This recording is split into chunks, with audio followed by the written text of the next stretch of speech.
The Avengers radio series, a cultural phenomenon in South Africa back in the 1970s, South Africa was a country with no national television service. It wasn't until 1976 that the country would get its first taste of television broadcasts. But before that, radio was the primary medium of entertainment and information for the masses. This was the context when The Avengers, a British spy-fi series, made its debut on South African radio and became a cultural phenomenon. The Avengers was a British television series that originally aired from 1961 to 1969. The show revolved around the adventures of John Steed, a suave and sophisticated secret agent, and his various female associates. The series was a unique blend of traditional spy thriller elements with science fiction and fantasy, which set it apart from other shows of its time. While the series was hugely popular in the UK and had also made a significant impact in the American markets, being one of the rare British series given a network transmission slot, it was virtually unknown in South Africa. This was primarily due to the lack of a national television service in the country until 1976. However, as a film series, The Avengers was able to gain some exposure in South Africa through film rentals.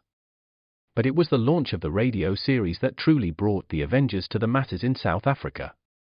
Come and listen at www.myclassicradio.net. The Black Museum. Horror and mystery based on Scotland Yard's collection, Orson Welles was both host and narrator for stories of horror and mystery based on Scotland Yard's collection of murder weapons and various ordinary objects once associated with historical true crime cases. Walking through the museum, Welles would pause at one of the exhibits, and his description of an artifact served as a device to lead into a wryly narrated dramatized tale of a brutal murder or a vicious crime. In the United States, the series aired on the Mutual Network between January 1 and December 30, 1952. Beginning May 7, 1953, it was also broadcast over Radio Luxembourg, sponsored by the cleaning products Dreft and Miro. Since the BBC carried no commercials, Radio Luxembourg aired sponsored programs at night to England. In the United States, a program of similar scope, using many of the same picked cases as the Black Museum, and nearly mirroring its broadcast run, was broadcast by NBC called Whitehall 1212. The two shows were different in the respect that while Whitehall 1212 told the story of a case entirely from the point of view of the police starting from the crime scene, the Black Museum was more heavily dramatized and played out scenes of the actual murders and included scenes from the criminal's point of view. Come and listen at www.myclassicradio.net. Well, hello. Come right in. Oh, George, we've got company.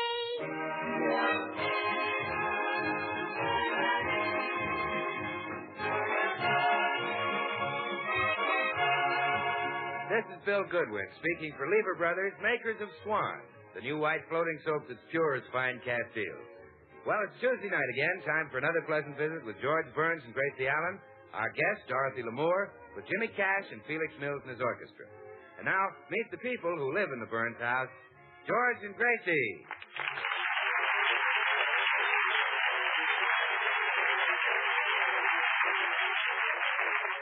Well, tonight it is my sad duty to make an announcement that will plunge the music world into deepest gloom.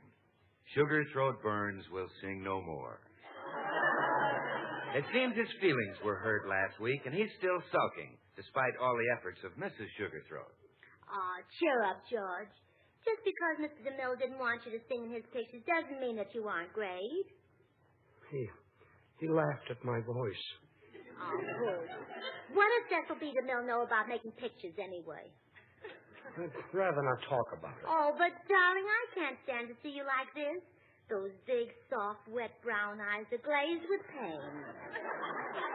Like a disappointed cow. It won't do any good talking to me, Gracie. I'll never sing again. Oh, George, don't say that. I know you've been hurt, cruelly hurt, but that happens in Hollywood. Into each life a little rain must fall. That happens in Hollywood, too.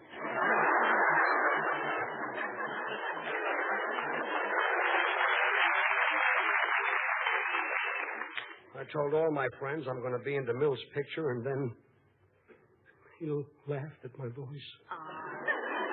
Well, don't you worry, dear. All the movie studios will be after you. With Gene Autry and the Army, I'll bet Republic will want you to be their new singing cowboy.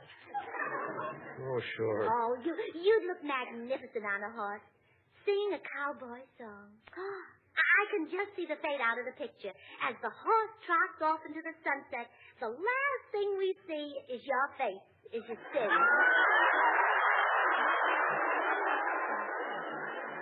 Well, I'm not going to sing anymore. Oh, but you're so convincing with those Western songs. Remember at Ronnie Reagan's party when you sang Give Me My Boots and Saddle? Ronnie said it was all he could do to keep from giving you a boot. Very flattered. Why, this whole town will be after you. As a matter of fact, there was a scout here just this morning asking for you. Really? Yeah. He wants you to help his troop collect papers. I'm going down to the cigar store. George, please, before you go, unlock those little silver tonsils and give me just one glorious burst of melody. Don't hum, sing. That was the door buzzer. It's probably Mrs. Bundy, the cleaning woman. Come in. Hello, Mrs. Bundy. Hello, Mrs. Burns. Hello, Mr. Burns. Goodbye. My goodness, if the rest of your house looks as bad as your husband, I'm going to have a job straightening it up today. Oh, Mrs. Bundy, George has sworn never to sing again. My, how'd you get him to promise that? Oh, I didn't want him to do it. He did it because he's all hurt and disillusioned. And I've just got to think of some way to snap him out of it. Well, whenever I feel myself slipping, I pull myself together with numerology. Oh, sounds like a girdle. Oh, no. Lots of movie stars use numerology. Why, Dorothy Lamour uses it all the time. Oh, then it can't be a girdle. I should say not. Numerology controls our destinies. Your name tells you what number you vibrate to. You see, we all vibrate to certain numbers. Yeah, that's true. I'm getting so I shake all over when I hear Mercy Dotes. Not musical numbers, Mrs. Burns. Real numbers. The letters in your name tell you what number you are. Now, take my name, Fanny Bundy. I'm a 9. Bundy's a 3, and Fanny's a 6. Oh, really? You know, I would have guessed you were at least an 18. Numerology is fascinating. Like I said, Dorothy Lamour won't make a move without it. Right now, she's searching frantically for a leading man who's a number 7. Oh, are number 7 scarce? Well, number 7s who sing are. It's a musical picture. Oh, is that so? Mm-hmm. Mrs. Bundy, is my husband by any chance a number 7? Well, let's see. George is 3 and Burns is 2. No, he's number 5. Oh. Well, isn't there some way I could stretch him into a 7? Well, the letter K is 2. That would make him a 7. Really? Well, Mrs. Bundy, it looks like Dorothy Lamour has found her number 7, and George K. Burns will sing again. Come in. Oh, hello, Bill. Well, hiya, girls. What's the good word? Numerology. Numerology? Yes, George is a number 7. He is? Uh-huh. And that makes Dorothy Lamour vibrate to him. Well, lucky George. I'm not sure I understand, Gracie. Well, Dorothy Lamour is practically on her knees begging for a 7. Oh, well, that I understand. Been in that same spot many times myself. Do you vibrate to 7? Well, 7 or 11. Of course, I also vibrate to 4. You do? Oh, sure. Every time I think of Swan being 4 soaps in 1, I vibrate with joy. Oh, Bill, you and your 4 soaps in 1. There I go, see? Just can't help myself, Grace. You see, Swan's the white floating soap that's wonderful for your hands and face, bathing the baby, for dishes, and for light laundry. It's 4 swell soaps in 1, a great wartime buy. Well, anyway, Bill, thanks to numerology, George is going to make a picture with Dorothy Lamour. Well, got himself a candid camera, huh? Oh, no. No, I mean he's going to act with her. Oh. Sing with her. Make love to her. Oh, my goodness. Oh, make love to her. Bill, I may get vibrated right out of a husband. Oh, Gracie, George won't fall for Dottie. Well, maybe not, but can Dottie resist George?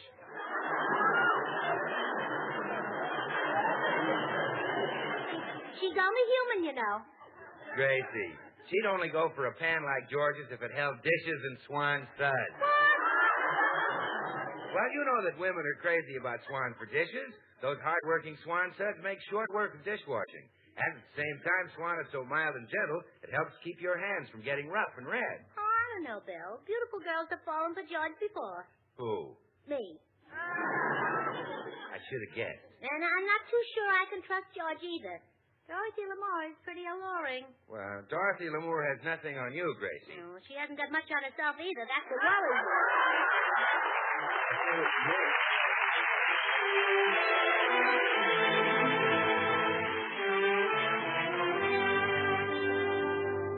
Tonight, our young tenor Jimmy Cash sings the romantic ballad, The Music Stops. Jimmy?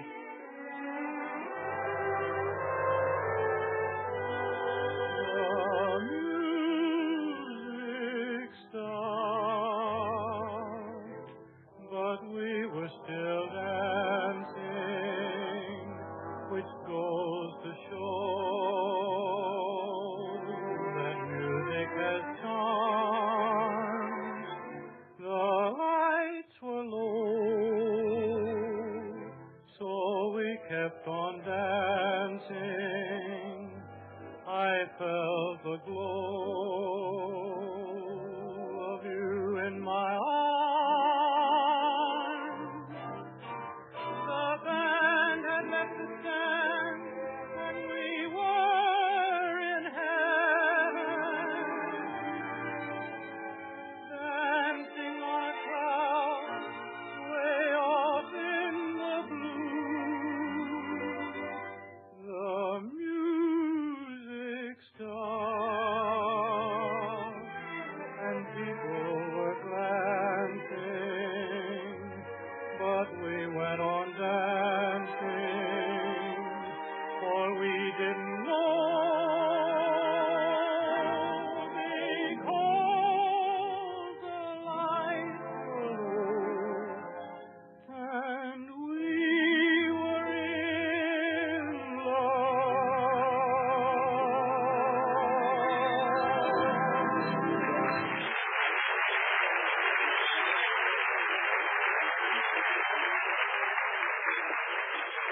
Well, Gracie has found out that Dorothy Lamour, who believes in numerology, is searching desperately for a singing leading man who vibrates to the number 7.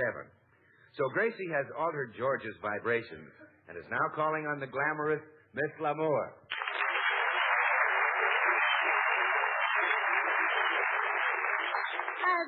Dorothy, you're at Paramount, aren't you? Yes. Would you do me a favor? Why, of course, Gracie.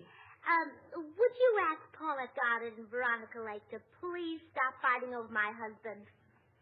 Gracie, I didn't know your husband was at Paramount. Oh, they don't let him walk around in the open. No? No, they're afraid Loretta Young might kidnap him. You see, my husband is so frightfully handsome.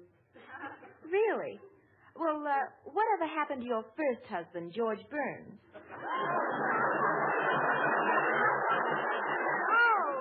Oh, this is the same one. I'm still married to George Burns. Well, I must not remember George very well. Isn't he kind of short with a little pot tummy? Oh, no, you're thinking of Cary Grant.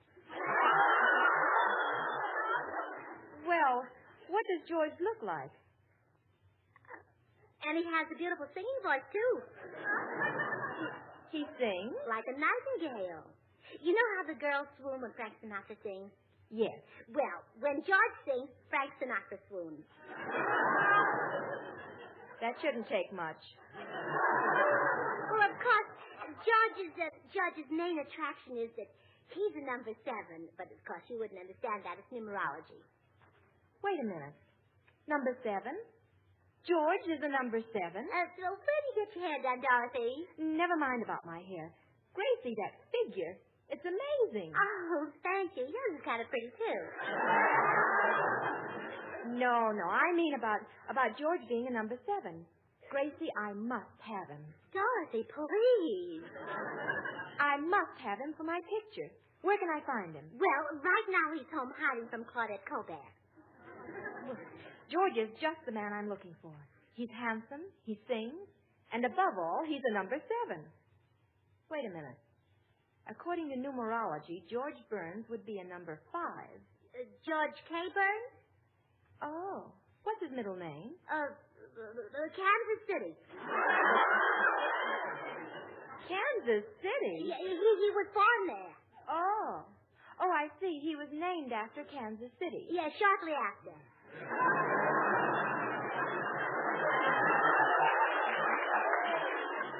Gracie, why don't I go home with you right now and talk to George?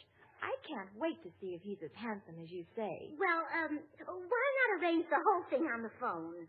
On the phone? Well, yes, and then you can see him when you start shooting the picture. Here's our phone number. You can call him. But why can't I see him? Well, the poor boy is so exhausted from being chased by all those women, especially today. You see, today Rosalind Russell chased him, and she has such long legs. So, goodbye, Dorothy. Well, I can't let a number 7 get away from me.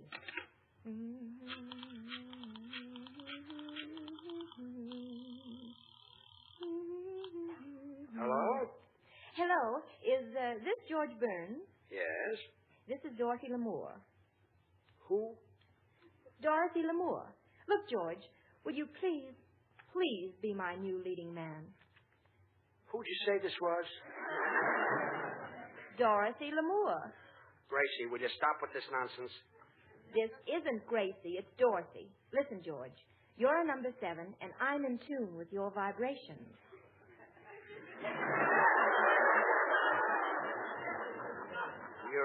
You're also a little bit nuts, aren't you? George, I'm going to sing at the Hollywood Canteen tonight. Would you make it a duet with me? Then maybe I can change your mind. Oh, sure. Shall I wear a sarong? You still don't believe it's me, do you? No. Well, you wait there. I'll come right over. Yeah, do that.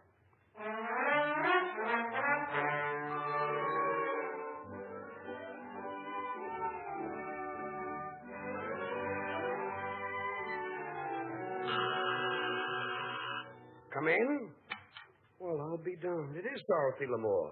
Quick, where's Mr. Burns?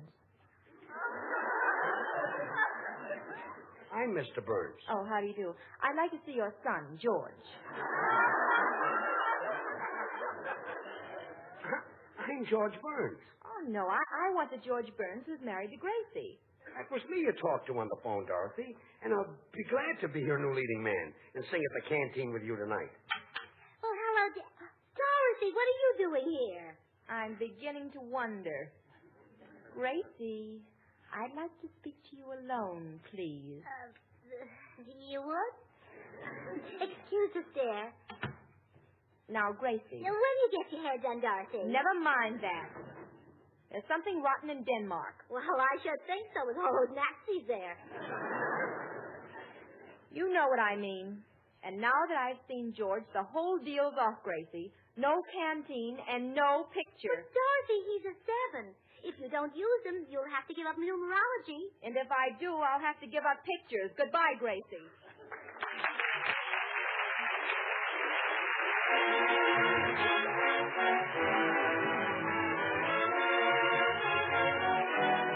Time for Felix Mills and the orchestra and the old favorite, Swinging Down the Lane.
Well, George doesn't know that Dorothy Lamour has changed her mind about singing with him, and he is now at the canteen rehearsing their duet.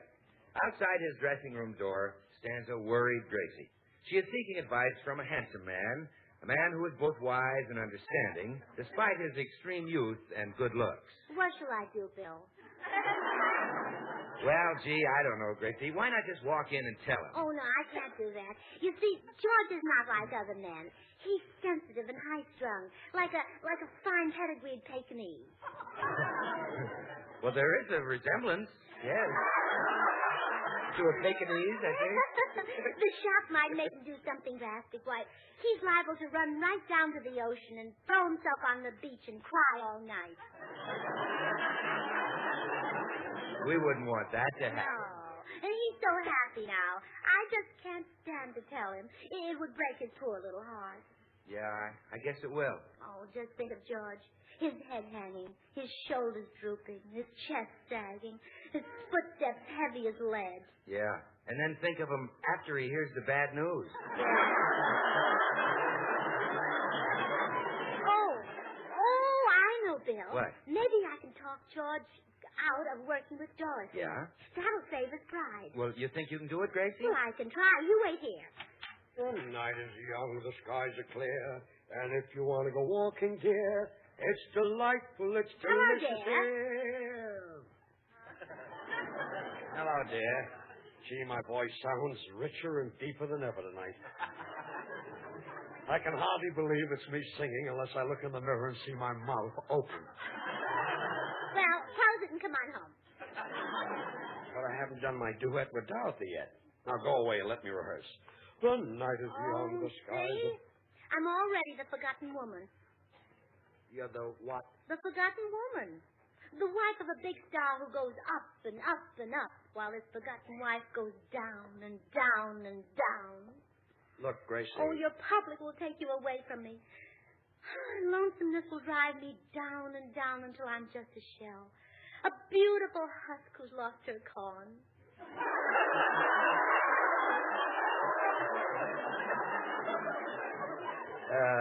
Listen, dear. You go up and up and up, and I'll go down and down and down. Honey, you Oh, I'll sink lower and lower and become coarser and coarser until I reach the gutter. see... Oh, honey, you could never do that. Gutter butt, Mac. Gracie, what's eating you? Oh, all right. You may as well know the truth. I'm afraid that you and Dorothy will fall madly in love.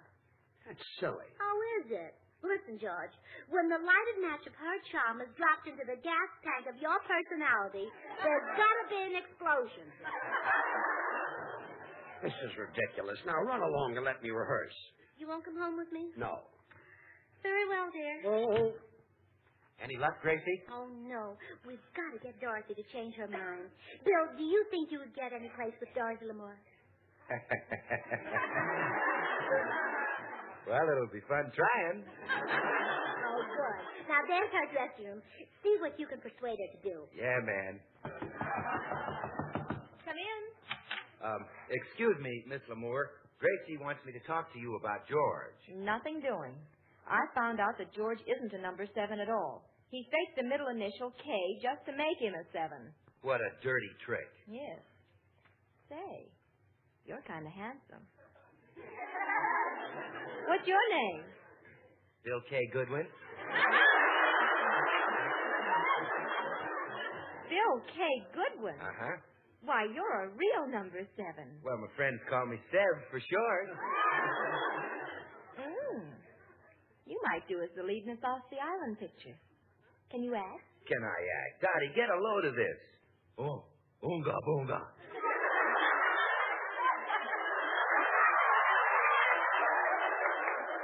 You, Dottie, me, Bill. Me give you big bar swan soap. What's that supposed to be? Pigeon English? No, that's swan English, Dottie. You see, Swan, the white floating soap, is 4 soaps in one. The soap for your hands and face, for bathing the baby, and for dishes and light laundry. 4 swell soaps in one. Do you want to be my leading man or my laundry man? Huh? Oh, you're leading man, Dottie. And what a picture it'll be. Just picture us in the quiet of the tropical night, listening to the gurgle and splash of the water. We're on the beach. No, we're bathing the baby with Swan. Where did that come from? The Swan? Oh, I brought that with me. Swan's great for bathing babies. It's as pure as fine Castiles, and a baby soap must be mild. Swan's as mild and gentle as a baby's kiss. And if Swan's that good, well, it must be terrific. You're nutty. But you're cute. Say, by the way, can you sing? Oh, can I sing, Dottie? Just picture me in a leopard skin, will you? Singing the Hawaiian war chant. Take a swan and break it. Take a swan in two. Half you put into the bathroom for your hands and face. And the other half in your kitchen sink. For Mamahi Lever Brothers. Oh, wait. Hey. Hey. Cut it out. Cut it out. What's the matter, Dottie? Well, you're supposed to be my tropical lover, and all you talk about is swan. Do I remind you of a swan or something? Well, you both have a beautiful neck. Well, it looks like that's more than we're going to have. Oh. Well, let's make up for lost time. Come here, Dottie.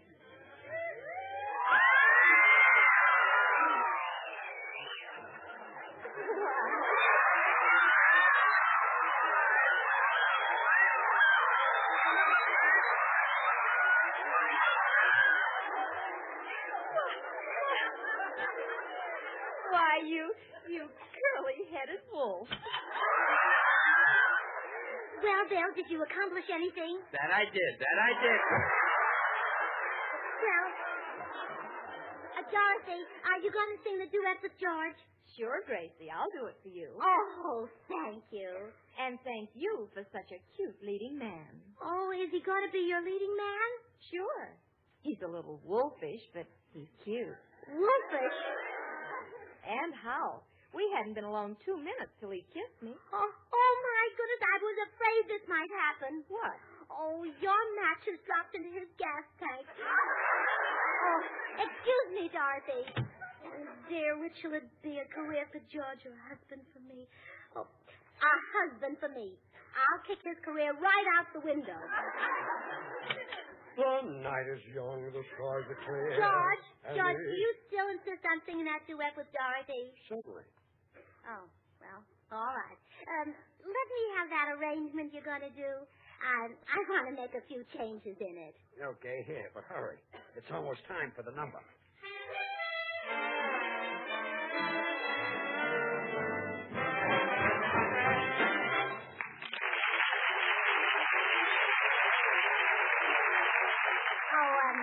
Thank you, boys. It's nice to be at the canteen again. And now I'd like to introduce a new singing team, Dorothy Lamour and Sugarthroat Burns. They will sing a song which has just been especially arranged by me.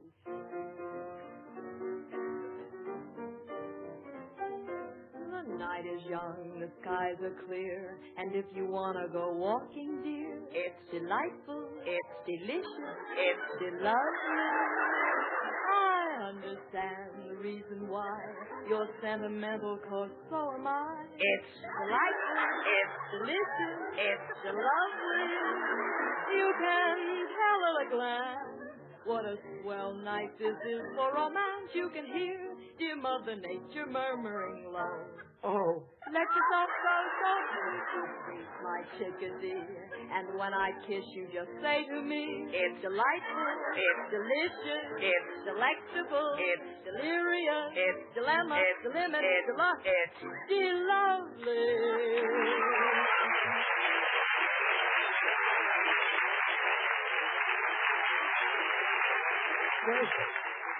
Gracie, what did you do to me? That'll finish my career. I know. Come along, dear. You're my gas tank, and we'll use my matches. I'm confused.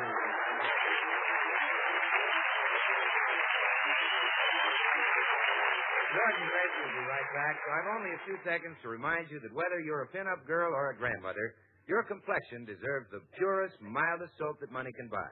You want a soap that's pure as fine Castiles? You want Swan. You want a soap that's so mild it's kind to even a baby's tender skin? Again, you want Swan. Yes, and you want a soap that'll give you a thick, rich lather at the touch of a hand. So, sister, you really want Swan. And when you get Swan, remember, it's also great for the baby and perfect for dishes and light laundry. So put your wartime pennies on a 4-time winner, the new white floating soap, Swan. Now here again are George and Gracie. Well, Gracie, I've got a big thrill for you. Yeah, what is it? Next week, our guest star will be Alan Ladd. Oh. Really? Well, aren't you, Phil? Well, gee, Gracie, he thrills all the women. Well, dear, they're not married to you. Oh, good night.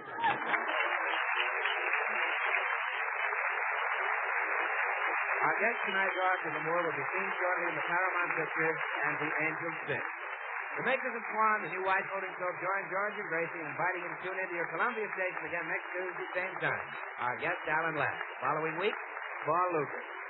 Remember, George Burns, Gracie Allen, CBS next Tuesday night. Now, the next Tuesday, this is Bill Goodwin saying, well, hi, Swan, how about you? This is CBS, the Columbia Broadcasting System.